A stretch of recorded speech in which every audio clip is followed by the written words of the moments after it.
তাফসীরে কোরআন মাহফিলে টাকা দিছেন, এই দান সদকা আপনার পায়ের কাছে থাকবে। বলবে এই বান্দারা ডিস্টার্ব করিও না, কামাই রুজি করার পর এই তাফসীরে কোরআন মাহফিলে টাকা পয়সা দান করছে, আমি তার দান। রব্বুল আলামিন বলেন, যারা মুমিন বান্দা,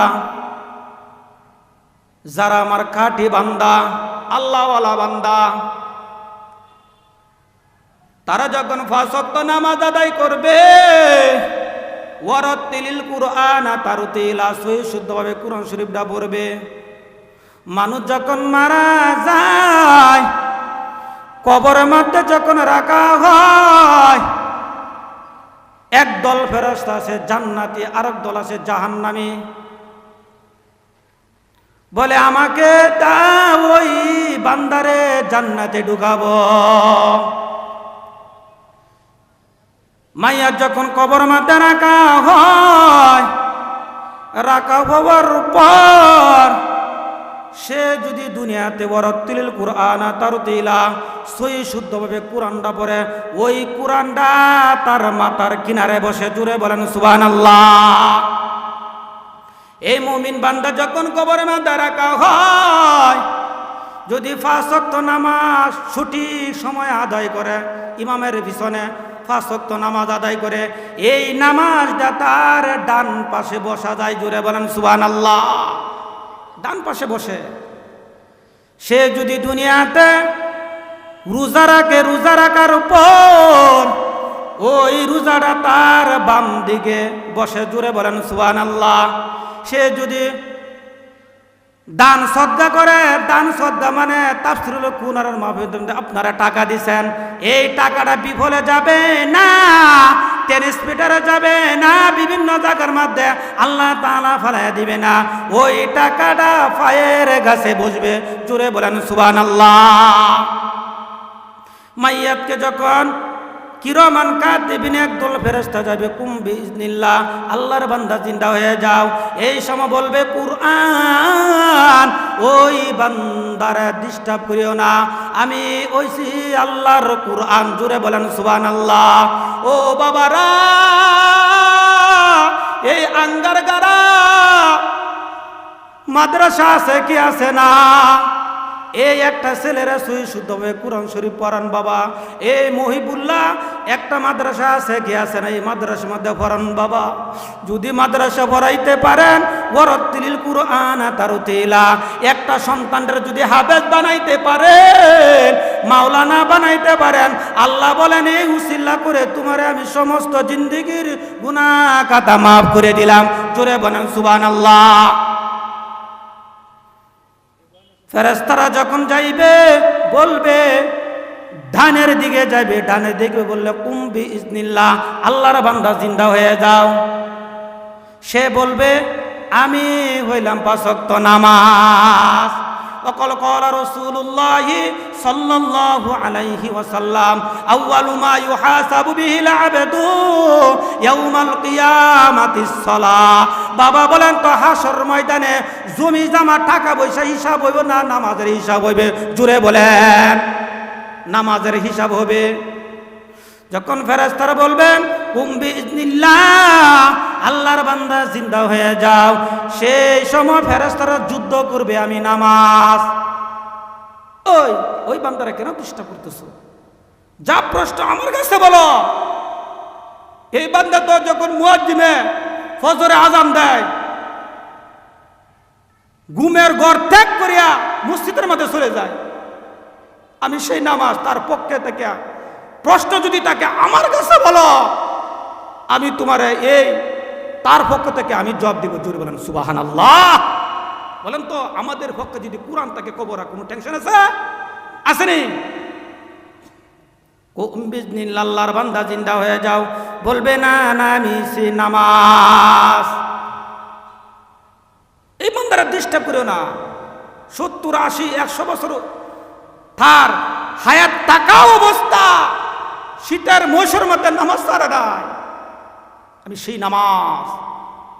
তারা কোনো ডিস্টার্ব করে না, ঘুম পারিনি দে, তারা কোনো ডিস্টার্ব করে না। যদি তাকে কোনো কথা থাকে আমার কাছে বলো। যখন বান্দা বলবেন কুম্ভি ইজনিল্লাহ, আল্লাহর বান্দা জিন্দা হয়ে যাও, বলবে না আমি হইলাম রমজান মাসে রোজা। কি রোজা? রমজান মাসে রোজা। হাই রে, রোজা থাকলেও ফায়দা আছে না? জুড়ে বলেন সুবহানাল্লাহ। আমি হইলাম রমজান মাসে রোজা। কেন তুমি রোজা? আমি রোজারে এত ভয় করছে, সে পারতো, ঘরের মধ্যে কেউ ছিল না, কিন্তু সে যে কোনো খানা খাইতো, কিন্তু খাই নাই। আমার ভয় করছে। কারে ভয় করছে? আল্লাহরে ভয় করছে। আমি রোজা।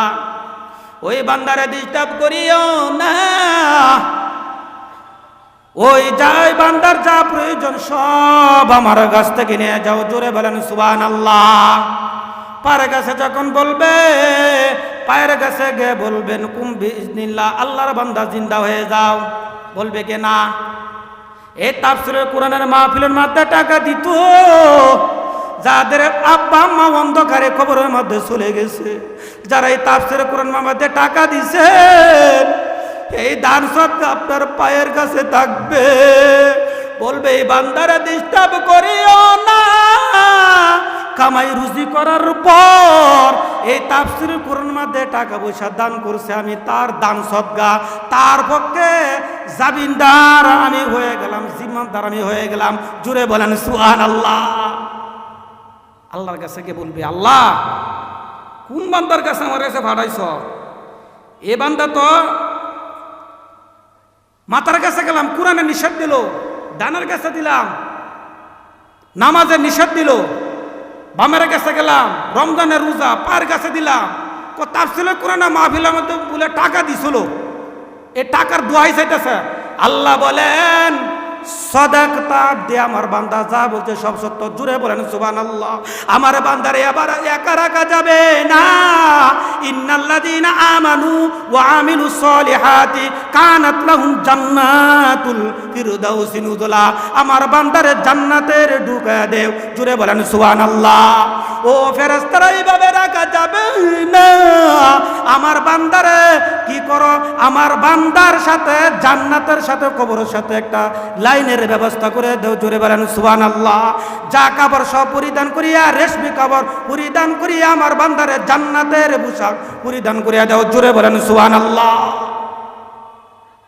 যারা এই তাফসীরুল কোরআন মাহফিলে টাকা দিতেছেন, কাজে একদিন আসবে কি আসবে না বলেন তো? আসবেনি? তাহলে যারা টাকা দিতেছেন, আর কিছু কিছু আছে টাকা দিলে এত সংখ্যা সদস্য লোক আছে, বলে না, এত সদস্য লোক আছে, এত টাকা দিয়ে কি করেন? আছে না? আরে বাবা, এইগুলা টাকা দেয়া মানে ঠিক ঠিক খেলে নাই, বিভিন্ন জায়গার মধ্যে দৌড়ে নাই। এই টাকা দেয়া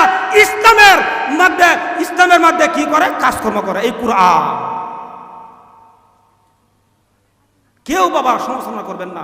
এই চারটা কারণ থেকে যদি আপনারা বাঁচতে পারেন, আমার মনে হয় আমার আল্লাহ তাআলা মরার পরে আল্লাহ জান্নাতে ঢুকে দিবে। বলেন সুবহানাল্লাহ। এই জন্য কেউ গীবত, শিকায়াত, মাহফিল, আমাদের সভাপতি সাহেব অত্যন্ত সুন্দর আলোচনা করলেন। কেউ এগুলা দিকে মন তাকাবেন না। নেক্সট সূরাতে শয়তানের দুকা একটা কিতাব আছে, আমার সময় নাই কিন্তু সংক্ষিপ্ত। নেক্সট সূরাতে শয়তানের এই কিতাবের মধ্যে সব লেখা আছে, বান্দারে কিভাবে কিভাবে কৌশলে কৌশলে দুকা দেয় শয়তানে। আর কিছু সংখ্যা মানুষ লাগায় দেয়। তাফসীর কোরআন মাহফিল এত এত সদস্যের মাধ্যমে, এত এত সদস্যের মাধ্যমে টাকাগুলা কি করে বাবা? সব আল্লাহর রাস্তার মধ্যে ব্যয় করতেছে। আল্লাহ তাআলা এই মাহফিলকে কবুল করুন। সকলে বলেন আমিন। ওয়া আখিরু দাওয়ানা আলহামদুলিল্লাহি রাব্বিল আলামিন।